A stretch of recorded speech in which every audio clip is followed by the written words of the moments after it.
പുതിയൊരു വ്ലോഗിലേക്ക് എല്ലാവർക്കും സ്വാഗതം. ഇന്ന് നമുക്ക് ബിണ്ടി മസാല എങ്ങനെയാണ് തയ്യാറാക്കുന്നതെന്ന് നോക്കാം. നമ്മുടെ വെണ്ടയ്ക്കയാണ് അതിന് വേണ്ടത്. ഒരു 10 വെണ്ടയ്ക്കയാണ് ഞാനിവിടെ എടുത്തിരിക്കുന്നത്. പിന്നെ സവോള 2 സവോള എടുത്തിട്ടുണ്ട്, ഒരു തക്കാളി, 2 പച്ചമുളക്, 4 വെളുത്തുള്ളി, കുറച്ച് കഷ്ണം ഇഞ്ചി, ഇത്രയാണ് ചേർക്കുന്നത്. ഒരു പാൻ നന്നായി ചൂടായതിനു ശേഷം അതിലേക്ക് ഞാൻ സൺഫ്ലവർ ഓയിലാണ് ചേർത്ത് കൊടുക്കുന്നത്. പിന്നെ നമ്മൾ ചെറുതായിട്ട് അരിഞ്ഞ് വെച്ചിരിക്കുന്ന നമ്മുടെ വെണ്ടയ്ക്ക ഇട്ടൊന്ന് ജസ്റ്റ് ഒന്ന് വഴറ്റി അതൊന്ന് മാറ്റിയെടുക്കുവാണ്. പിന്നെ ആ എണ്ണയിലേക്ക് തന്നെ ഞാൻ ചെറുതായിട്ട് അരിഞ്ഞു വെച്ചിരിക്കുന്ന സവോള ചേർത്ത് കൊടുക്കുകയാണ്. അതൊന്ന് വാടി വരുമ്പോഴത്തേക്കും ഞാൻ അതിലേക്ക് ഇഞ്ചിയും പച്ചമുളകും വെളുത്തുള്ളിയും ഒക്കെ കൂടി ഒന്നിട്ട് വഴറ്റിയെടുക്കുകയാണ് ചെയ്യുന്നത് കേട്ടോ.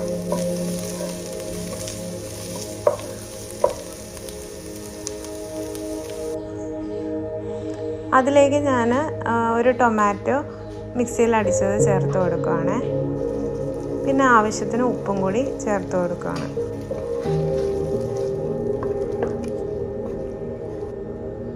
ഇനി നമുക്കിതൊന്ന് ലോ ഫ്ലെയിമിൽ വെച്ചിട്ടൊന്ന് മൂടി വയ്ക്കാം. കണ്ടോ, ഇപ്പോൾ എല്ലാം നല്ല രീതിയിൽ തിളച്ച് വന്നിട്ടുണ്ട്. ഇനി നമുക്കിതിലേക്ക് പൊടികൾ ആഡ് ചെയ്യാം. ഞാൻ ഇതിലേക്ക് ചെറിയ ജീരകം പൊടിച്ചതാണ് ഒരു 1/4 ടീസ്പൂൺ ഇട്ടിട്ടുണ്ട്. എരിവിനായിട്ട് മുളക് പൊടിയാണ് ചേർത്ത് കൊടുക്കുന്നത്. പച്ചമുളക് നേരത്തെ നമ്മൾ ചേർത്തത് കൊണ്ട് തന്നെ എരിവ് അതനുസരിച്ച് വേണം മുളക് പൊടി ചേർക്കാൻ കേട്ടോ. ഇനി ഇതിലേക്ക് 1 ടീസ്പൂൺ മുളക് പൊടി, 1 ടീസ്പൂൺ മല്ലിപ്പൊടി, 1/4 ടീസ്പൂൺ മഞ്ഞൾപ്പൊടി, ഇത്രയാണ് ചേർക്കുന്നത് പൊടികളായിട്ട്. പിന്നെ അതൊന്ന് നല്ല രീതിയിലൊന്ന് വഴറ്റിയെടുക്കുക. പൊടിയുടെയൊക്കെ ഒന്ന് പച്ചമണം മാറുന്നതിനായിട്ട് ലോ ഫ്ലെയിമിൽ വെച്ചിട്ടാണ് ചെയ്യുന്നത് കേട്ടോ. ഒന്ന് അടച്ച് വെച്ച് അതൊന്ന് ജസ്റ്റ് വെന്ത് കിട്ടുന്നവരെ കുറച്ച് നേരം വയ്ക്കുക. ഇനി അതിലേക്ക് ഞാൻ കട്ടത്തൈരാണ് ചേർത്ത് കൊടുക്കുന്നത്.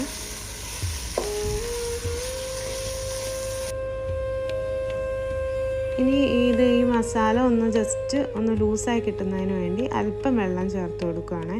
പിന്നെ നമ്മൾ നേരത്തെ വഴറ്റി വെച്ചിരുന്ന നമ്മുടെ വെണ്ടയ്ക്കയില്ലേ, അത് ഇതിലേക്ക് ഇട്ട് കൊടുക്കുകയാണ് ചെയ്യുന്നത്. ഇതൊന്ന് തിള വന്ന് കഴിയുമ്പോഴത്തേക്കും അതിലേക്ക് ഒരു നുള്ള് ഗരം മസാല ചേർത്ത് കൊടുക്കുകയാണ്. പിന്നെ അതിലേക്ക് നമുക്ക് കസ്തൂരി മേത്തിയില്ലേ, അത് ചേർത്ത് കൊടുക്കുകയാണ് ചെയ്യുന്നത്. പെട്ടെന്ന് സിമ്പിളായിട്ട് ഉണ്ടാക്കാൻ പറ്റുന്ന ഒരു റെസിപ്പിയാണിത്. നമുക്ക് ചപ്പാത്തിയുടെ കൂടെയോ ചോറിൻ്റെ കൂടെയോ കുബൂസിൻ്റെ കൂടെയോ എന്തിൻ്റെ കൂടെ ആണെങ്കിലും നമുക്ക് നല്ല രീതിയിൽ കോംബോ ആകുന്ന ഒരു ഡിഷാണിത്. എളുപ്പമാണ്. അപ്പോൾ ട്രൈ ചെയ്ത് നോക്കൂലേ.